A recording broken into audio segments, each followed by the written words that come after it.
Que privilégio nós temos de, atendendo à convocação do Senhor, nos apresentarmos diante dEle como igreja para adorarmos a Deus, prestarmos culto de louvor e adoração.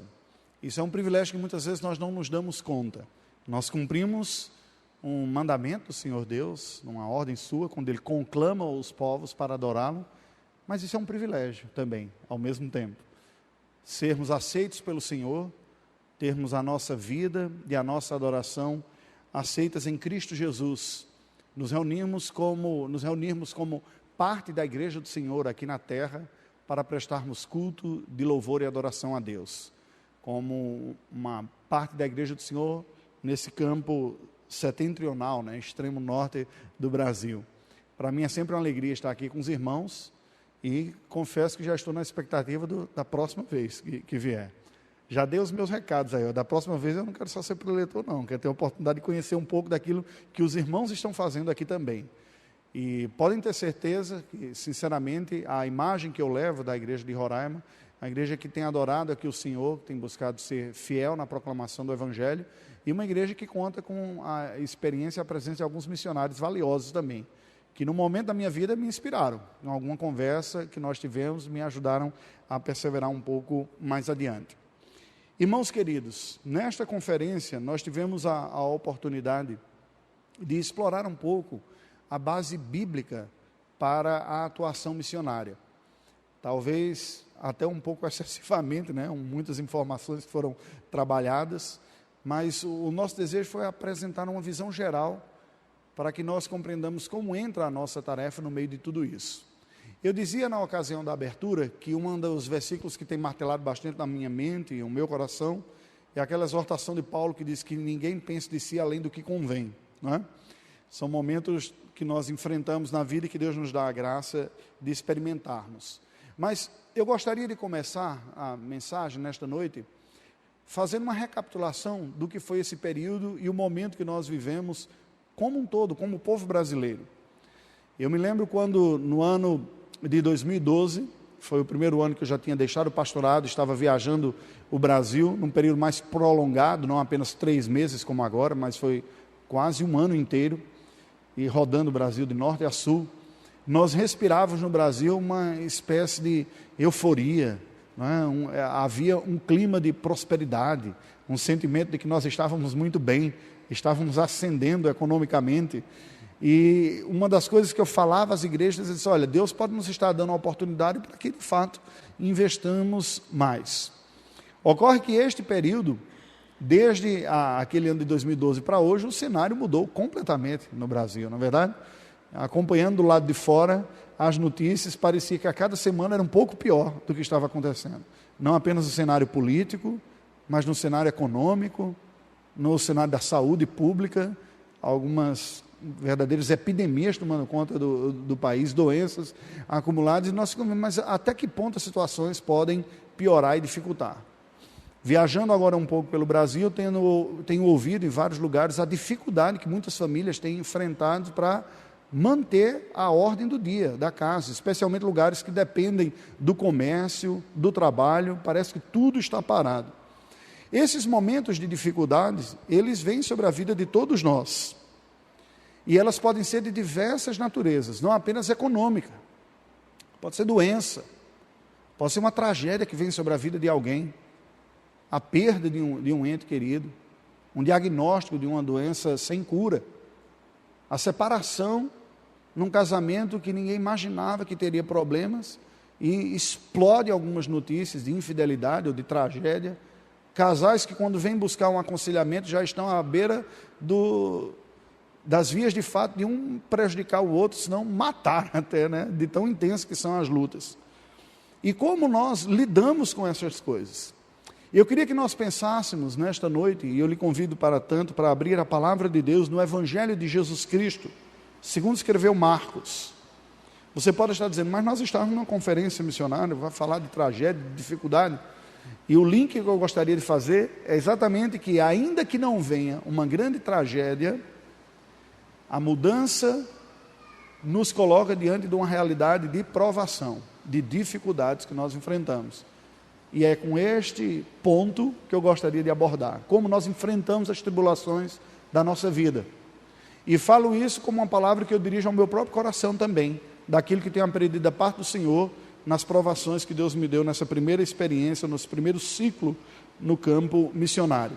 Ao servir a um país de maioria islâmica, de uma estrutura um tanto quanto precária, enfrentando as dificuldades de choque cultural, linguístico, dificuldades de saúde, que o próprio país não oferecia tanta condição assim de tratar, na comunicação, tendo experimentado, vocês têm acompanhado as cartas, né? Um furto na nossa própria casa, e depois descobri que foi alguém, irmão na fé, que fez isso daí. Não é? E fatos sucessivos que diz que o Senhor está querendo no meio dessa história toda. Então, vamos acompanhar capítulo 4, versículos de 35 a 41, um episódio de provação, de luta, de tribulação. História bastante conhecida. Marcos 4, de 35 a 41.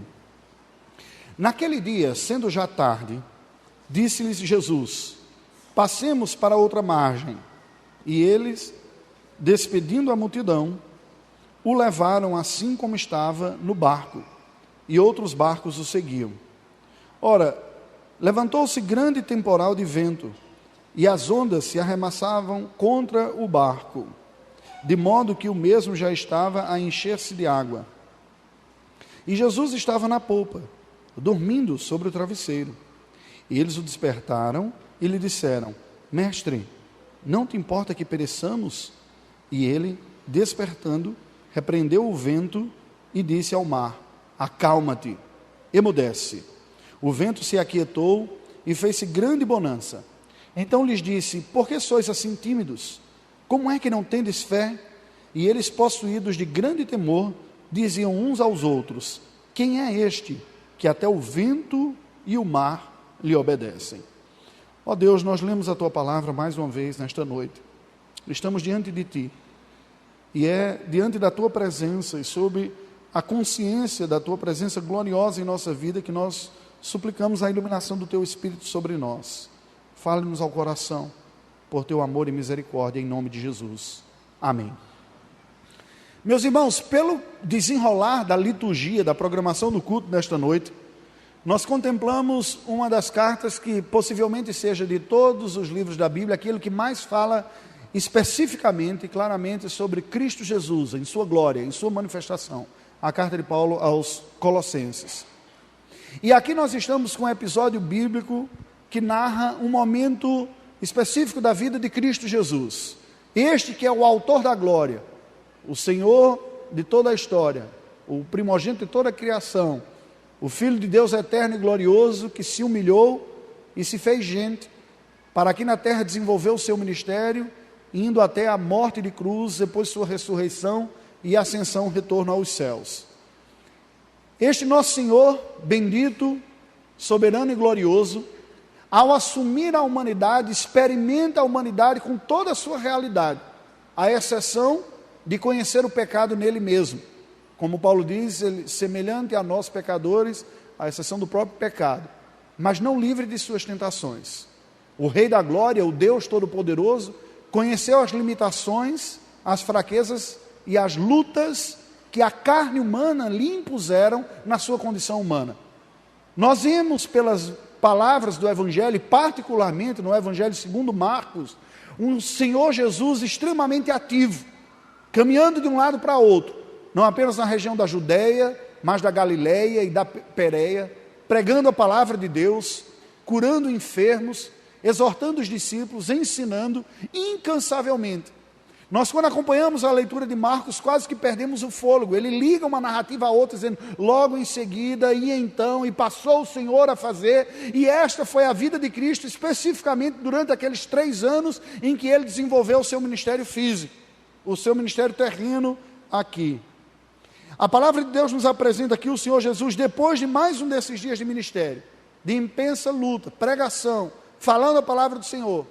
Ele então entra no barco, nos diz o texto sagrado, que já sendo tarde, ele fala aos seus discípulos, versículo 35, vamos até a outra margem do lago, conhecido como Mar da Galileia, mas na verdade é um lago, não é? Um lago de grandes dimensões, mas um lago porque ele é cercado de terra por todos os lados. E então nos diz o texto sagrado que ele despediu as multidões, os discípulos despediram as multidões, olha, nós estamos indo, entraram no barco assim, e saíram como estava. Outros entraram em outros barcos também e o seguiam. O texto nos apresenta então, que ao atravessar aquele mar, o Mar da Galileia, um grande temporal de vento veio de repente sobre eles. A geografia da região da Galileia proporciona isso. Há uma depressão entre duas regiões montanhosas que tem o poder de canalizar ventos e que de uma hora para outra aquilo que parece estar tranquilo pode virar completamente e muda a situação, como ocorreu aqui, uma tempestade se formou. O texto sagrado nos diz então que eles estavam atravessando e aquela tempestade foi se tornando tão forte e a água começou a entrar dentro do barco e os discípulos começaram a se desesperar e dizer, olha, nós vamos perecer, o barco vai afundar aqui, não estamos dando conta de tirar a água, ela enche mais rapidamente do que a gente consegue tirar. E o Senhor Jesus, cansado como estava, permanecia dormindo na polpa do barco, com a sua cabeça repousando em um travesseiro, como se nada estivesse acontecendo.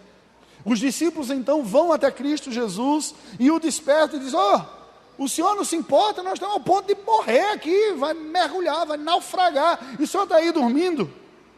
É curioso que Jesus se vira para eles, desperta, ele repreende o vento, repreende o mar, como quem briga com uma criança, ou com um animal doméstico, e faz-se calmaria novamente. Jesus então se vira para os seus discípulos e agora os repreende. Por que é que vocês são assim tão tímidos? Como é que vocês não têm fé? E a Bíblia termina a narrativa dizendo que eles, possuídos de grande temor, diziam uns aos outros, quem é este que até o vento e o mar lhe obedecem? Meus irmãos queridos, esse texto nos apresenta a famosa passagem da tempestade no Mar da Galileia. A tempestade teve como sua implicação aqui um teste e uma provação na vida daqueles discípulos que estavam com Cristo Jesus. Como as provações têm esse poder em nossa vida. E é sob essa ótica que eu gostaria que nós olhássemos a nossa própria vida cristã, e quiçá até a atuação nossa cristã nessa vida. Como nós reagimos diante das provações da nossa fé? Não precisa ser necessariamente uma tempestade física, não precisa ser uma tempestade na água. Conversando com o Heber e a Suzy, que nos hospedaram aí, ele falava das dificuldades dos missionários aviadores de asa de socorro, né? Quando as nuvens se formam e você também pode enfrentar a tempestade agora no ar, não no mar. Não precisa ser necessariamente tempestades ligadas às forças da natureza como elementos hostis e contrários que nos ameaçam a vida. Pode ser outras forças também da natureza, mas operando de forma desregulada aparentemente dentro de nós. Células que começam a se multiplicar e que não deveriam estar fazendo isso. E desarranjam o equilíbrio da nossa saúde, conhecido como câncer. E que muda o diagnóstico, nós enfrentamos um risco real de morte e não sabemos exatamente como lidar. Pode ser tribulações não oriundas das forças físicas da natureza, mas tribulações oriundas das forças das relações humanas, conflitos intensos, como nós tivemos a oportunidade de conhecer pessoas que foram afetadas pela mais aguda experiência de conflito humano, que é a guerra mais recente no continente europeu, esteve na região dos Balcãs, onde nós estávamos. Inclusive a própria Albânia experimentando uma guerra civil há menos de 12 anos, menos de 15 anos atrás, há 12 anos atrás. Qual o poder que essas tribulações, que essas dificuldades que se apresentam de uma hora para outra, muito maior do que nós supunhamos que poderia acontecer. Inesperadamente nos pegam. Podem ser forças da economia, como está ocorrendo no Brasil. E que pessoas que imaginavam e se prepararam para um período de prosperidade, agora vê todas as suas economias indo embora e a dificuldade de lidar com a provisão simples do dia a dia. Qual o poder que essas tempestades, e me permita usar, e vou passar a usar o termo tempestade, como sinônimo aqui de tribulação e de provação em nossa vida. Qual o poder que as tempestades na nossa vida têm sobre nós? O primeiro sentimento que nós temos quando nós olhamos a tempestade é o sentimento de pequenez diante desse poder que se mostra muito maior do que nós. Eu me lembro quando visitei a minha irmã que mora no meio oeste americano. Nós passamos um período lá com ela, eu e a minha família, e ela saiu para um acampamento da igreja. O meu cunhado é pastor e eles trabalham com jovens e adolescentes na igreja. E ela disse, olha, vocês ficam aqui em casa, a gente vai ser um acampamento uma semana toda, fica por aqui, e o nosso nível de domínio da língua inglesa ainda era bem menor do que é hoje, que não é tão bom assim, mas era um pouco mais deficiente. E nós ficamos no meio oeste, região tradicionalmente conhecida de ser visitada por tornados, né? E ela contou umas histórias de um tornado que uns 3 anos antes tinha passado naquela região e destruído uma vila e levado inclusive uma família relacionada a parentes de um dos pastores da igreja, que foi arrancado. Eles foram a pior cena que ela já viu na vida, foi a cena pós um tornado. E nós ficamos lá. Um dia bastante quente no verão, no meio oeste americano, começou a se formar uma nuvem, e eu fiz, rapaz, eu vou ter a oportunidade de tomar um banho de chuva, coisa que eu fazia lá no interior do Nordeste, como há tempo eu não fazia, porque a chuva em São Paulo é mais fria, né? E aí nós fomos para fora, chamei os meninos, vamos tomar banho de chuva. Começou aquela chuva gostosa, nós tomamos. E a chuva foi ficando mais forte. E foi ficando mais forte. E foi esfriando. Aí eu disse, esse negócio está um pouco estranho aqui. E na TV ligada, aparecia uma advertência lá dizendo, warning, né, tornado. Eu olhava aquilo lá, eu não entendo nada disso, está um vermelho. Mas americano é assim mesmo, ele sempre tem medo de uma tragédia e coisas desse tipo. E nós tomando banho lá, né? Daqui a pouco a água foi ficando mais fria, o vento foi ficando mais forte, começou a folhas de árvore começar a passar pela gente. Uns galinhos um pouco mais fortes, dizendo, eu acho que o negócio aqui está na hora de a gente recolher. Aí eu fiz, olha, leva as crianças, mas me dá o shampoo, deixa eu aproveitar e terminar o banho aqui, né? Fiquei. Quando nós entramos, que trocamos de roupa, fechamos a porta, quando eu estava tirando o shampoo, aí eu ouço as sirenes da cidade tocando. Naquela hora eu tive a desconfiança que aquilo não era só uma chuva de verão, não. Eu não entendia nada da língua, mas de fato, vendo as notícias depois, a tempestade se intensificou a tal ponto que poderia a qualquer momento surgir um tornado naquela ocasião.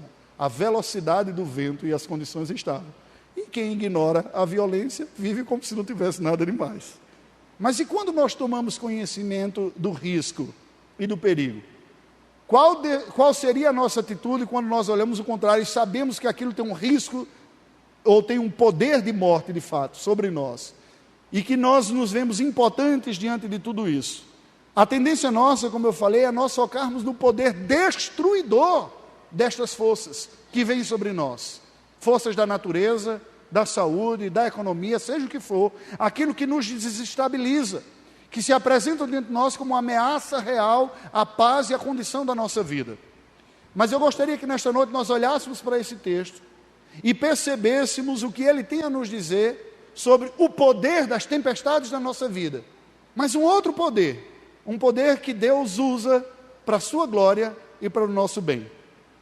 Em primeiro lugar, nós vemos nos versículos 35 e 36, uma descrição simples e comum do dia a dia na vida dos discípulos. Veja que o texto está dizendo que naquele dia, sendo tarde, Jesus disse para os discípulos, vamos para outra margem. Eles despediram a multidão, levaram, a Bíblia nos diz, despediram a multidão, o levaram assim como estava, Cristo e os discípulos entraram no barco e outros barcos o seguiam. A narrativa nos apresenta aqui uma certa regularidade e normalidade na vida dos discípulos. É como se nós estivéssemos simplesmente acompanhando o dia a dia na vida deles. Mais um dia, Cristo pregando, depois ele sai, se afasta da multidão, entra no barco com os discípulos e vai. Como muitas vezes nós esperamos que a rotina da nossa vida suceda. Nós nos acordamos, somos despertados para ir para a escola ou para o trabalho e achamos que estamos seguindo uma vida bem irregular. Mas deixa eu dizer uma coisa para você. No versículo 37 nos diz: ora, em contraste à descrição dos versículos anteriores, levantou-se grande temporal de vento, e as ondas se arremessavam contra o barco, de modo que o mesmo já estava a encher-se de água. É clara a narrativa contrastante do texto bíblico. O Espírito Santo inspirou Marcos para descrever esse contraste entre um momento de tranquilidade, um momento de rotina, e sendo quebrado pela tempestade que veio de repente, própria daquela região.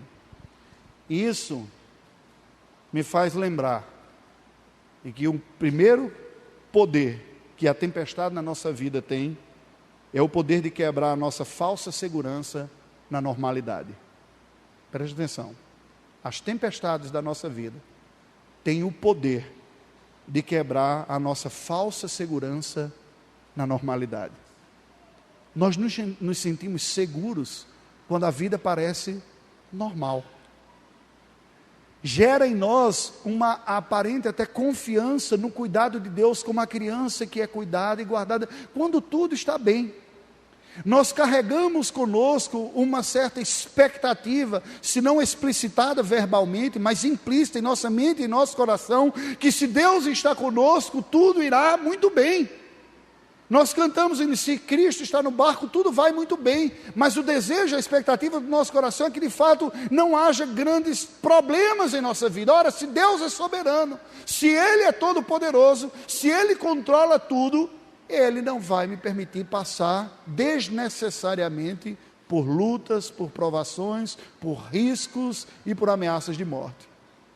No entanto, nós podemos criar uma expectativa em torno de Deus que não é aquela que Ele mesmo apresenta em Sua palavra.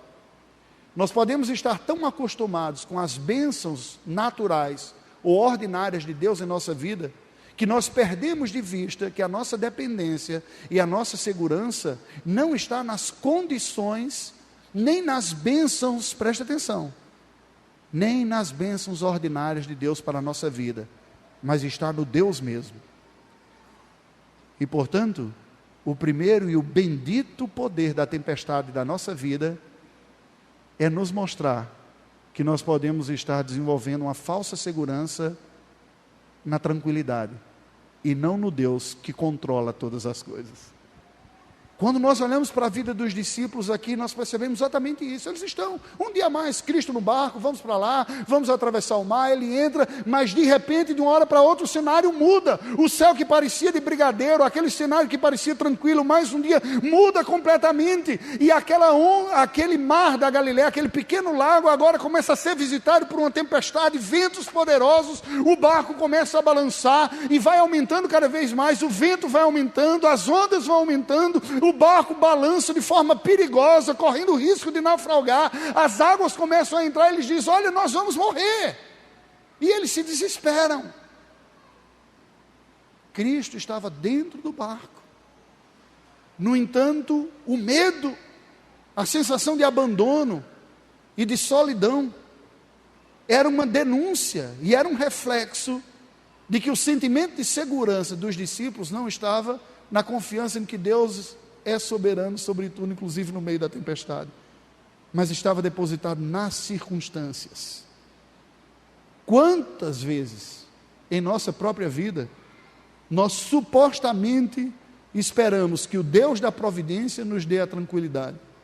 Quantas vezes nós não alimentamos uma expectativa que não é bíblica, de que sendo Deus soberano e bom, Ele guardará a nossa vida em paz, quando a paz faz parte do fruto do Espírito e não das circunstâncias da nossa vida. É possível e é desejável que nós desfrutemos a paz no meio da mais profunda tribulação e ameaça. Portanto, meus queridos, benditas as tempestades que vêm sobre a nossa vida, porque ao virem, elas têm o poder de revelar a deficiência da nossa fé em Deus. Elas têm o poder de revelar a nossa falsa segurança na normalidade e não no Deus que controla a anormalidade. Eu posso dizer que, num certo sentido, nós experimentamos provações na proporção menor, dada a nossa pequenez no campo. Tenho colegas que experimentaram outras realidades em campos pelo mundo afora, mas estas provações revelaram exatamente como fica o nosso coração e a inquietude dela diante das lutas e das tribulações na vida. Mas e na sua vida, meu querido? Quando a sua expectativa diante de um relacionamento, quando o diagnóstico de uma saúde que já não estava tão boa veio, quando veio uma crise sobre a sua família, ou sobre a economia, quando as coisas já não estão funcionando tão bem quanto você esperava e como você imaginava, o que isso revelou sobre você mesmo? O que Deus, em sua providência, acabou revelando sobre a sua fé? Deixa eu dizer uma coisa para você. Deus nos manda tempestades para que nós conheçamos as expectativas erradas no nosso coração. Porque ainda que professemos a fé nele, no seu poder e na sua majestade, muitas vezes não são nele que estão postos os nossos olhos, mas sim nas circunstâncias. É quando nós desviamos os nossos olhos para o Senhor da providência e da bênção, e os nossos olhos passam a estar depositados nas bênçãos e na providência, e não no Senhor da bênção e da providência. E nós só perceberemos isso se enfrentarmos tribulação em nossa vida. Portanto, a tribulação é uma bênção que vem da parte de Deus, porque ela revela para nós mesmos a nossa deficiência. Está alguma dificuldade de comunicação? Você me deu... A bateria está começando a falhar?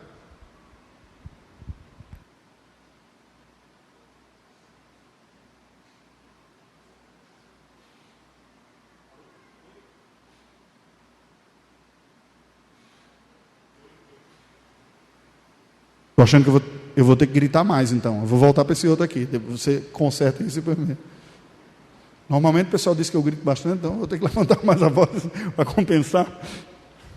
Irmãos, as tempestades da nossa vida não têm um poder devastador de ceifar a nossa vida. Elas têm o poder de quebrar a nossa falsa segurança na normalidade.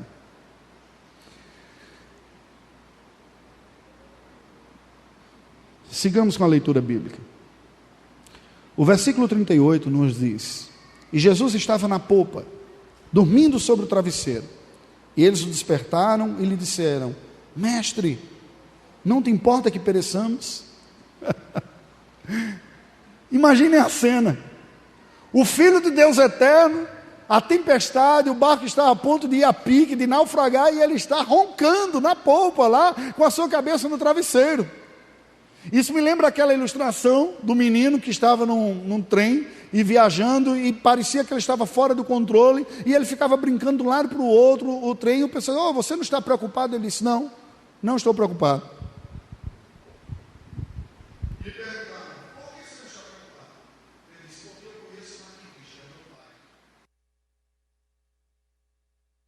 Vocês podem pensar que está falando: eu conheço, eu sei a capacidade que ele tem de controlar. Ou uma outra história, um livro recente que eu li, um pastor norte-americano, que lá se tem um costume, se alguém tem o título de doutorado, é chamado de doutor, mesmo sendo pastor, né?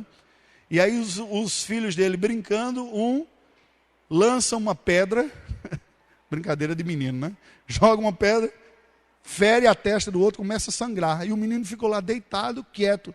O irmão desesperado: oh, meu irmão está morrendo. Chega dentro de casa gritando assim. A mãe sai desesperada, vendo aquele sangue e tudo mais. E ele disse: você, por que você ficou tranquilo? Ele disse: porque o meu pai é doutor. Ou seja, ele não vai deixar que nada aconteça, mas ele não era doutor médico, né? A expectativa, ainda que errada, trouxe consolo ao seu coração. E este aqui é o ponto. Estes discípulos estão aqui, estão enfrentando essa tempestade, e eles chegam para Jesus e dizem: oh, o Senhor não está vendo o que está acontecendo? Não, nós estamos ao ponto de morrer. Não te importa que pereçamos, tu não te preocupas entre nós. Irmãos queridos, quando nós enfrentamos a luta, quando enfrentamos a tribulação, alguma força de resistência dentro de nós brota, uma espécie de espírito de ira e de indignação contra o próprio Deus, onde questionamos a sua própria sabedoria, questionamos a sua bondade, questionamos o seu poder. Pois se Deus é sábio, Ele é bom, Ele é poderoso, eu não podia estar passando por esta provação na minha vida. Eu não deveria estar passando por esta tribulação. E nós somos lançados diante de uma provação profunda de nossa fé. Por que isso está acontecendo comigo? Senhor, tu não ouves a minha oração. Até quando enfrentarei essas dificuldades? E a nossa oração é semelhante à dos discípulos que dizemos: acorda, desperta, olha o que está acontecendo conosco. Vocês percebem quase que uma crítica velada a Cristo que diz: o Senhor não está nem aí mesmo, né? Nós estamos ao ponto de morrer e o Senhor nada. Meus irmãos, as tempestades da nossa vida têm um poder de revelar a deficiência da nossa fé em Deus e na sua palavra. E isso é bom. Você pode dizer: mas que absurdo, como é que você diz isso? Porque somente conscientes da fragilidade da nossa fé, nós podemos recorrer ao autor da fé, pedindo perdão, força, graça e a sua provisão sobre a nossa vida. Os discípulos vão até Cristo e o despertam. Eles estão atemorizados, estão achando que Jesus os abandonou. E mesmo estando ali dormindo, não ligam para o que está acontecendo. Eles questionam, eles não entendem direito o que está acontecendo. E aí eu me lembro que quando eu lia esta passagem, pelas primeiras vezes que li o Evangelho, confesso uma coisa para vocês. Ao ouvir a exortação de Cristo aos discípulos, eu, na minha pecaminosidade, petulância própria do orgulho do pecador, dizia: mas Jesus foi um pouco insensível, né, com a dor dos discípulos. Afinal de contas, o barco estava a ponto de naufragar. Na nossa cabeça, nada mais comum do que a pessoa ter um medinho, né?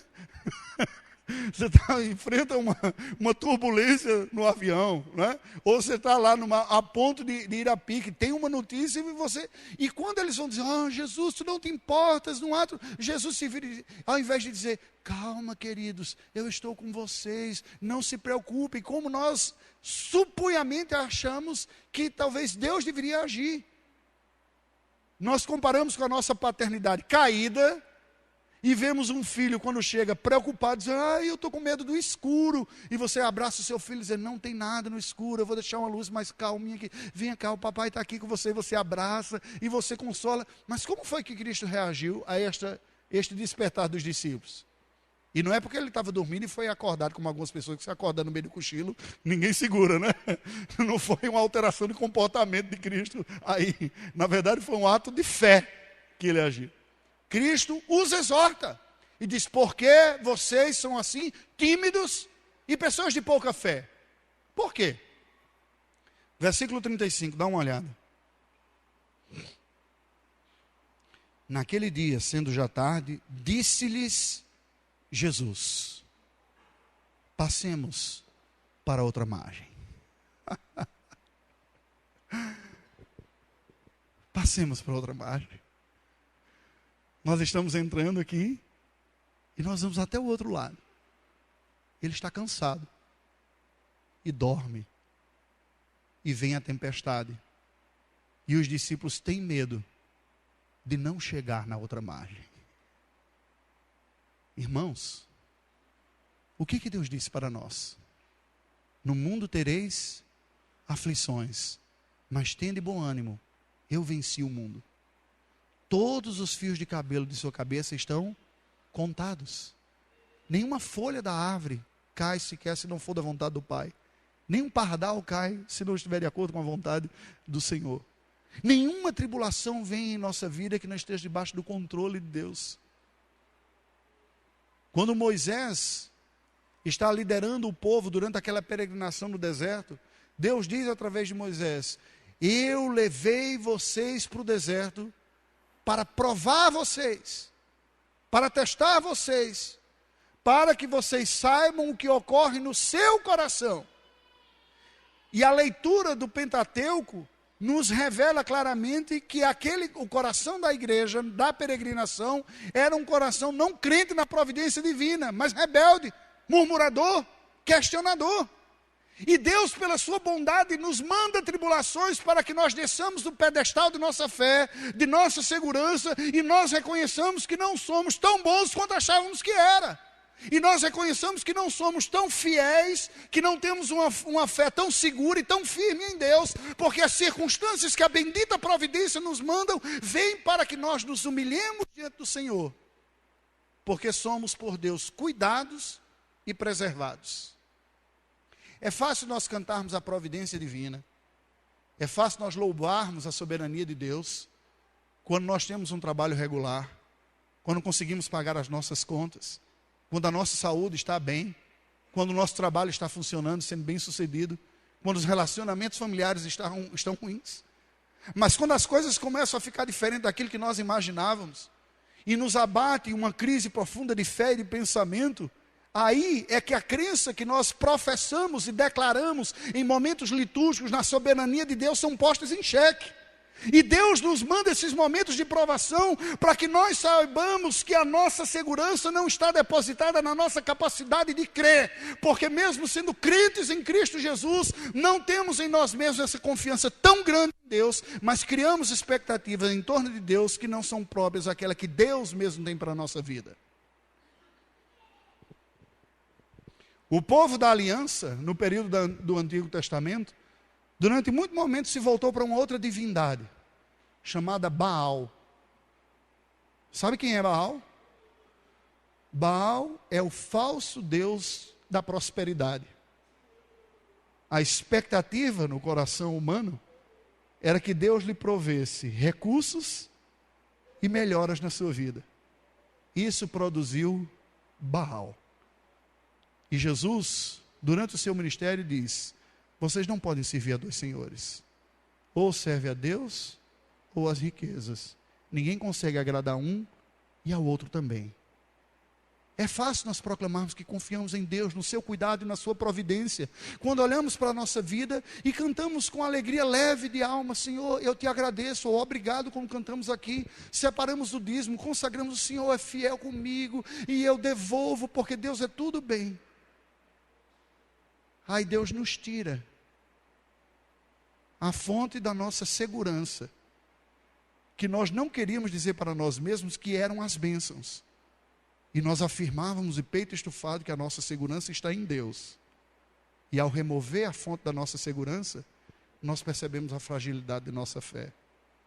Meu irmão, minha irmã, preste atenção, benditas são as tempestades que vêm em nossa vida, porque elas revelam a fragilidade de nossa fé, e a expectativa errada no nosso coração, que não estava depositada em Deus, mas estava depositada na expectativa falsa, na providência sempre positiva, que não causasse dor em nossa vida. Eu creio que, para mim, a experiência que tive na Albânia, com a minha família, o sentimento de insegurança muitas vezes, diante do comportamento público, no trânsito, como já pela terceira ou quarta vez na minha vida eu fui livre num acidente automobilístico. Foi uma espécie de prova neste sentido. Mas e na sua vida? O que as tribulações e as tempestades têm tido o poder de revelar? A palavra de Cristo tinha sido dada para os discípulos: nós vamos para outra margem. Mas quando eles enfrentaram a tempestade, pareciam que as circunstâncias, de fato, eram mais poderosas do que a palavra de Deus que assegurava que eles iam chegar do outro lado. É diferente conosco? Não. Nós confiamos e cremos, e afirmamos crer no mesmo Senhor Jesus Cristo que diz: eis que estou convosco todos os dias, até a consumação dos séculos. Nós afirmamos crer no mesmo Deus que diz que nós não seríamos tentados além da nossa força. A questão é que às vezes nós desenvolvemos sobre nós mesmos uma expectativa além, e Deus então nos prova para nos deixar humildes diante de sua poderosa mão. E dizer: você não depende das circunstâncias. Você não depende da provisão do seu trabalho, do seu salário. Missionários, os seus patrões não são os seus mantenedores. Não tenham medo disso. Você não depende da saúde e está bem. E se ela for abalada, não significa que Deus lhe abandonou, esqueceu de você, não lhe ama ou não lhe quer bem. A questão é que nós criamos expectativas erradas e aumentamos essas expectativas. E eu penso que a igreja contemporânea, a maior dificuldade que nós temos é que nós aprendemos, com o desenvolvimento da tecnologia e da medicina, a amenizar o sofrimento e a dor na nossa vida. E a grande crise nossa está em lidar com a dor. Não é à toa que uma igreja meio esquisita por aí, seita, ela tem como seu grande slogan: pare de sofrer. E milhões vão atrás desse slogan. Porque a grande agonia do homem moderno é o sofrimento. No entanto, de uma forma curiosa, e parece até antagônica ou irônica, o sofrimento tem sido, desde a queda no jardim até a volta de Cristo, uma das mais poderosas ferramentas que Deus usa para trazer o seu povo para junto de si. Porque no meio do sofrimento, da dor e da provação, que nós conhecemos melhor o que está dentro do nosso próprio coração. Essas provas funcionam como uma mão que pega o creme dental e apertam. E aí acaba revelando de fato o que está lá dentro. Nas condições normais, nunca teríamos percepção de que de fato nós tínhamos essas crises de fé. E nós não temos uma confiança no Deus da providência, mas nos recursos da providência, e não no próprio Deus da providência. E Deus, por nos amar e nos querer próximo a Ele, dependentes dEle, nos manda as tempestades. Só que Ele que manda a tempestade é aquele que acalma a tempestade. E nós podemos dizer: bendita a tempestade que veio e me humilhou e me colocou diante do Senhor, porque aquele que envia a tempestade é aquele que se vira para ela e diz: acalma, emudece, eu tenho o poder de mandar e tenho o poder de parar. Deus é o Deus que fere e é o Deus que cura. E esse processo de ferir e curar é o processo pastoral de Deus para trazer as suas ovelhas rebeldes para próximos de si. Ah, mas isso não cabe a mim, eu não sou essa pessoa rebelde. Eu tenho seguido ao Senhor. Os discípulos também pensavam isso. Mas no meio da tempestade, ele chega lá e diz: o Senhor não se importa que a gente vai morrer, não? E Cristo, então, despertado, acalma a tempestade e os exorta. Por fim, as tempestades da nossa vida tem o poder de nos revelar melhor a glória de Deus. Versículo 39, despertando, repreendeu o vento e o mar, dizendo: acalma-te, emudece, e se fez uma grande bonança. Oh, o Deus que manda a tempestade é o Deus que acalma a tempestade. As tempestades da vida são as oportunidades que Deus nos dá de estarmos mais próximos a Ele, e dependemos mais dEle, e vemos a intervenção dEle calando a tempestade e acabando com ela. Este é o propósito final e pastoral de Deus com a provação em nossa vida. Por isso que nos parece tão estranho a leitura de Tiago, que distende por motivo de toda alegria o passar por várias provações, porque elas terão ação completa e vão produzir em nós maior piedade, maior comunhão com Deus. Olhem para Jó, um homem que é apresentado na palavra do Senhor como justo, reto, íntegro diante de Deus, o melhor de testemunho na sua época, na região. E ele enfrenta uma profunda provação na sua fé. Ele perde os seus filhos, todos os seus bens, as propriedades que ele tinha, os animais, as posses. A sua esposa se vira para ele e diz: de que adianta essa sua fé? Amaldiçoa a Deus e morre. E ele diz: você fala como uma louca.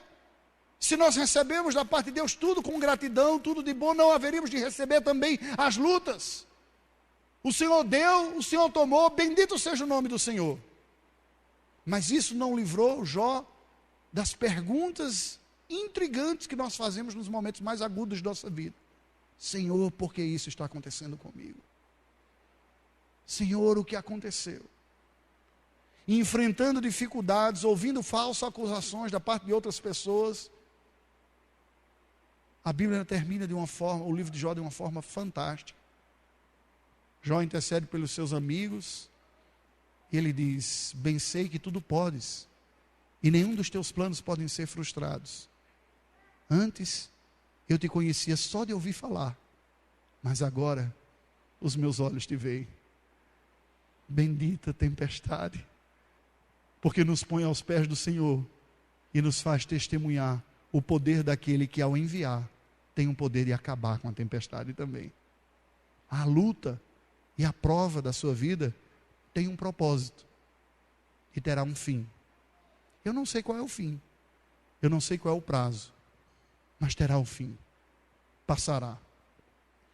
Eu me lembro quando pastoreava a igreja de Suzano, teve um ano que várias pessoas enfrentaram lutas diversas, problemas de saúde, problemas de relacionamentos na família, e eu decidi expor a primeira carta de Pedro, que fala muito sobre tribulação. E quando lia, Pedro diz o seguinte: irmãos, não se espanteis de que o passar por várias provações e lutas, porque pelo mundo afora outros irmãos têm passado pelas mesmas dificuldades. Mas tudo isso vai acabar quando o Senhor da glória voltar. Aí eu li aqui e falei, mas que consolo danado é esse aqui? Como é que eu vou consolar outra pessoa dizendo, vai acabar quando Cristo voltar? Você está dizendo que até o final da vida, isso é consolo? E por que nós nos rebelamos a esse consolo? Porque é consolo, foi assim que ele consolou, foi assim que o Espírito Santo consolou Pedro. Sabe por que nós nos rebelamos a isso? Porque a nossa pátria está por demasiado arraigada a esta terra presente e caída. As expectativas do nosso coração e da nossa vida estão por demais presas àquilo que este mundo caído tem a oferecer. As expectativas de bênção de Deus na nossa vida, a leitura e a interpretação que nós fazemos de que Deus tem nos abençoado, estão por demais afetadas e determinadas com o que de ordinário, no bom sentido da palavra, o que de simples e comum Deus tem a nos dar na vida. E isso tem um poder devastador sobre o nosso coração. Porque aquilo que seria bênção ordinária pode se transformar em ídolo na nossa vida. Quando nós começamos a acreditar que somos felizes e abençoados somente se tivermos as bênçãos naturais aqui da vida. Mas Deus nos manda benditas tribulações para que nós reavaliemos a nossa fé. E Ele diz para nós, vai passar. Tem um propósito terapêutico. Toda essa luta e esse sofrimento vai passar. E nós estaremos para sempre com o Senhor na glória. Pode não ser hoje, pode não ser amanhã, pode não ser na semana que vem, e pode nem ser nesta vida, mas vai passar. Isso deve consolar o nosso coração, porque o fim da tribulação tem um propósito de manifestar a própria glória de Deus e a sua revelação. No versículo 41, depois que o Senhor Jesus acalma a tempestade, como quem briga com uma criança ou com um animal doméstico, e exorta os discípulos, eles respondem, nos diz o texto sagrado, possuídos de grande temor, diziam uns aos outros, quem é este que até o vento e o mar lhe obedecem? Não foi outra coisa, não foi a bonança do mar, não foi o pão multiplicado propriamente nesta ocasião, não foi a cura da doença que gerou a adoração e um conhecimento mais profundo de Deus, mas foi a tempestade. Foi a tempestade na vida ter enfrentado e ver Cristo acalmando a tempestade, demonstrando profundo e total controle sobre as circunstâncias da vida, que levaram os seus discípulos a entender um pouco melhor e verem um pouco mais da glória daquele com quem ele convive. E este é o poder mais extraordinário das tempestades em nossa vida. Nos revelar a glória de Deus que tem sob o seu comando e o seu controle toda a circunstância da nossa vida e toda a dificuldade que nós enfrentamos. Meus irmãos, eu posso dizer para você, eu compartilhava, não sei com quem, se falei com o pastor Alfredo, as lutas mais intensas da minha vida, eu as experimentei depois que eu decidi entrar nesse negócio de campo missionário. Aí alguém pode dizer, vote, né? Eu costumo dizer que algumas pessoas vão para o campo missionário por uma convicção, um idealismo muito grande, outros porque são assim meio inconsequentes, né? E um terceiro porque são cabeça dura, são topetudo. Eu acho que eu estou nessa terceira categoria. Eu vou dar conta desse troço. E aí vem as lutas, vieram as mais intensas da minha vida. Eu nunca, na minha vida cristã, li tanto a Bíblia e orei com tanta sinceridade diante do Senhor, quanto nessas lutas que tenho enfrentado. E aí um colega lá de Suzano disse assim, Raimundo, você nunca pensou em voltar, não? Eu disse, não. Que eu não tenho pensado, sim, já pensei até desistir de ministério e de tudo. Mas eu sei o que Deus está fazendo em mim. E eu tenho a sensação que Ele não terminou ainda não. É hora de continuar. Porque a boa obra que Ele começou em vós, Ele há de completá-la até o dia de Cristo Jesus. E Ele usará as tempestades na sua vida para completar a obra que Ele está fazendo em você. E por isso nós podemos dizer, bendita tempestade, que está revelando o poder de Deus e a sua providência em cuidar de nós. Meu irmão, minha irmã, eu não sei quais as lutas que você tem enfrentado na sua vida, mas eu sei que Deus é soberano sobre elas. Eu não sei como você tem reagido. Possivelmente você tenha tido crises de fé, de confiança em Deus. Possivelmente você tenha se sentido desamparado, abandonado pelo Senhor. Possivelmente você tenha a sensação que Deus não está ouvindo as suas orações, de que Deus tenha se esquecido de você. Possivelmente você possa imaginar que Deus tem algumas pessoas prediletas entre os seus filhos e você não está entre elas. Mas eu quero dizer uma coisa para você. Certamente, Deus está chamando tudo isso e está mandando tudo isso na sua vida para que você coloque a sua fé e a sua confiança no lugar errado, no lugar certo, não mais no lugar errado. Para que você não mais confie na bênção de Deus, mas no Deus que abençoa. Para que você não crie as expectativas de satisfação na sua vida, naquilo que é fruto das mãos de Deus, mas no próprio Deus que em suas mãos tem a sua vida, e que vai usar o mal e a dificuldade e a tribulação para frutificar a graça do Espírito na sua própria vida. E nesta noite Deus te chama a vir a Ele. Não somos heróis da fé, não será a segurança e a capacidade da nossa de crer ou de perseverar que nos deixará preparados até aquele dia. Mas é a capacidade de Deus de forjar o caráter do seu Filho em nós, ainda que para isso Ele use a tempestade. Curve a sua cabeça, vamos orar ao Senhor. Deus de divina graça e de toda providência, Deus que provê o pão diário, o pão nosso de cada dia, que nos deste hoje, Deus que cuida de nossa saúde, que nos dá o ar que respira, capacidade de reflexão, de trabalho, de labor, de manutenção, de suor. Deus que ordinariamente nos abençoa com a família, com o trabalho, com a nossa casa, um abrigo, um lugar para viver. Ó Senhor, Tu és o mesmo Deus que também conduziste o Teu Filho ao deserto para ser tentado pelo diabo, pelo poder do Teu Espírito. Tu és o mesmo Deus que levaste o Teu povo para o mar da Galileia, para no meio daquele lago enfrentar uma tempestade profunda, com risco de morte, aos olhos deles. Tu és o Deus que nos leva por momentos de provações difíceis, onde encaramos o lado escuro de nossa alma, onde somos testados nos limites de nossa fé, e onde chegamos à beira do desespero, do sentimento de abandono. Ó Deus, porque por vezes abrigamos em nosso coração expectativas erradas sobre quem Tu és, e achamos que o Senhor tem a obrigação de nos livrar do sofrimento, da luta e da dor. Senhor, nós louvamos o Teu nome pelas provas em nossa vida, não porque tenhamos prazer nelas, porque elas são profundamente dolorosas, mas ao mesmo tempo são profundamente reveladoras. E ao sermos confrontados com ela e com a Tua palavra, conseguimos perceber melhor a nossa pequenez, a nossa incapacidade, a nossa incredulidade, a nossa indisposição, a nossa rebelião, a nossa idolatria. Quando criamos expectativas na vida e alimentamos a ilusão de que seríamos mais felizes se tivéssemos isso ou aquilo outro das Tuas mãos. E não percebemos que, na verdade, a razão da nossa vida e da nossa felicidade estão nas Tuas próprias, Senhor.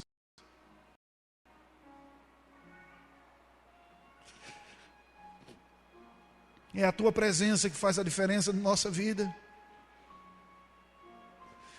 E nesta noite eu quero orar como Moisés orou naquele momento: Senhor, como saberão os povos de que Tu estás comigo?